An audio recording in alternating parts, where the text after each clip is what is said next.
The other day, I was thinking about what I like in a video.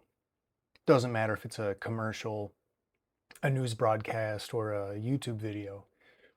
Or rather, I was thinking about what I don't like. People often mistake production value for quality. The higher value thing is often not memorable at all. What's missing, what's almost always missing, is magic. So, of course, I thought of Uncle Magic, the hip hop magician. So I looked up his commercial to bear witness to perfection, and I noticed the listed website. So I thought, hey, let's check it out, see what's happened to it. Maybe I can get Uncle Magic for a party. It redirected to a Indonesian gambling site. They were using Sonic the Hedgehog.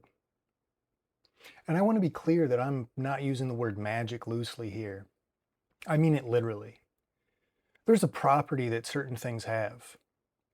The Weather Channel in the 90s had it, Hair Cake had it, a Pepsi Zero has it, and Uncle Magic, the hip hop magician, had it in abundance.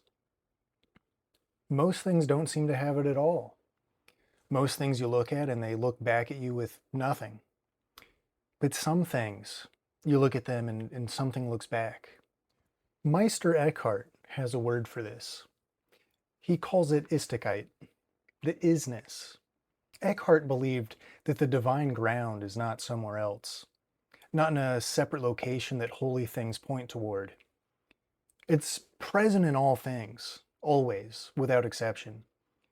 Every object, every creature, every moment is overflowing with it. The problem is not that the magic isn't there. The problem is that we've lost the capacity to perceive it. But some things are so thoroughly themselves that the isness becomes visible even to us, even now. And occasionally, not often, but occasionally, you encounter a person in whom something further is happening. Not just a thing that the isness shines through. A person who has become a site of its active expression, who is not pointing at the magic from the outside, in whom something is being born. Uncle Magic in his plaid shirt, in his clown suit, with his cotton candy machine and his bouncy castle, pointing at the camera with complete conviction, was one of those people. Nietzsche said God is dead and we killed him. People hear that and think he's making a theological claim. He's not. He's making a diagnostic one. What died was not God in the metaphysical sense. What died was our capacity to orient ourselves toward something beyond the purely material.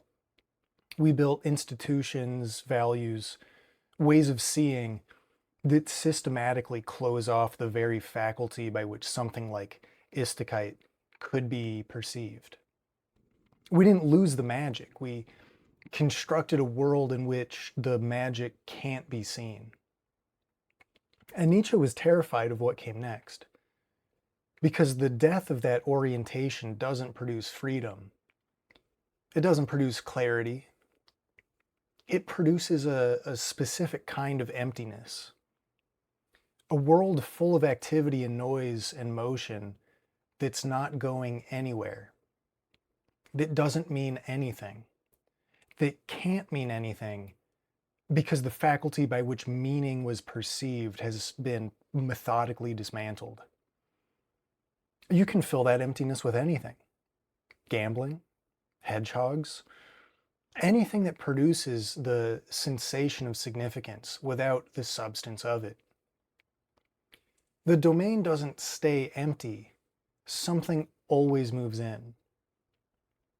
And what moves in is whatever's available, whatever's loud enough, whatever asks nothing of the faculty you've lost.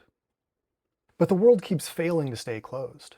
Mark Twain dreamt of his brother's funeral, the casket, the flowers, the exact arrangement, before it happened, and without, being a party orchestrating it. Eben Alexander is a neuroscientist who had a near-death experience so structured and vivid that it left him with a problem he couldn't resolve. By his own area of expertise, with his brain in the condition it was in, he shouldn't have been able to have any experience at all. Jeffrey Kripal has spent his career documenting cases like these. People living perfectly ordinary materialist lives, ambushed by something that didn't fit. Not gradual philosophical conversions, but sudden, involuntary restructurings of how reality appeared to them. People with no framework for magic, no interest in it, and no language for it. And then something came through anyway. Nietzsche was right that we built the world this way, but he was wrong that it worked. Uncle Magic knew this. Not philosophically, not academically, or, who am I to say? But he knew it in the way that certain people simply know things. You put on the clown suit, you list the bouncy castle, and you say the number. 212-613 magic! And something comes through. Something legible. Something that a kid in the New York metro area in 2008 sees on TV and doesn't forget. He didn't wait for a crack to appear. He became the thing that something looks back from. He became the magic. And then the website expired and something else moved in. The death of magic is not the death of magic. The istikite is still there, in everything, without exception, whether or not anyone is showing up for it.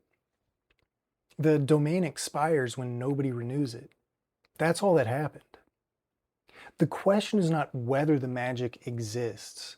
The question is whether you're going to be the thing that makes it visible. Whether or not you put on the clown suit.